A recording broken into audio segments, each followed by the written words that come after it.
Hello and welcome to Thought for March the 11th.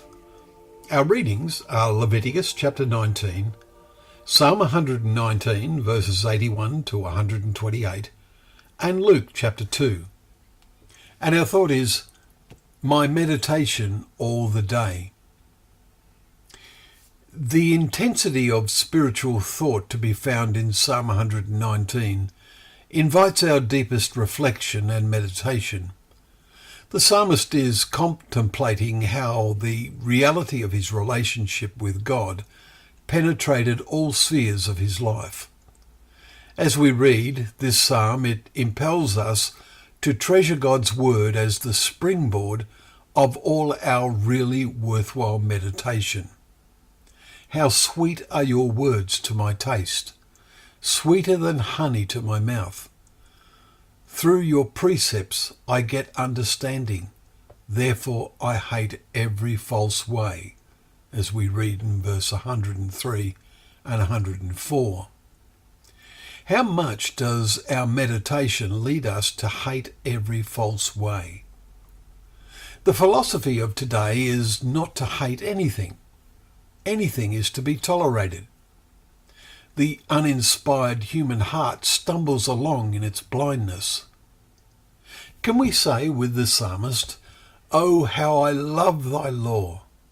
It is my meditation all the day.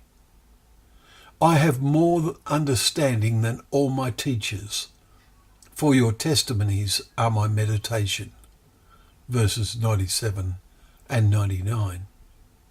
He tells God, "Your testimonies are my heritage forever, for they are the joy of my heart. Therefore I hate the double-minded, but I love your law." Verse 111 and 113. What a human inclination it is these days to be double-minded. Our politicians are good at that, but they are only reflecting the attitudes of the many. But the psalmist, who, let us not forget, is addressing God, says, "All the wicked of the earth you will discard like dross. Therefore I love your testimonies. My flesh trembles for fear or awe of you." Verse 119 and 120. And he asks, "Deal with your servant according to your steadfast love." Verse 124. Do we ask that?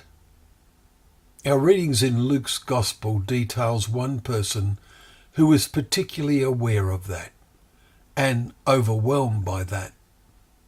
We read yesterday of Mary saying, "My soul magnifies the Lord and my spirit rejoices." Today we read the testimony of the shepherds who came to see the babe lying in a manger and told Mary of their experience and what they had heard. And Mary treasured up all these things, pondering them in her heart, we read in chapter 2, verse 19.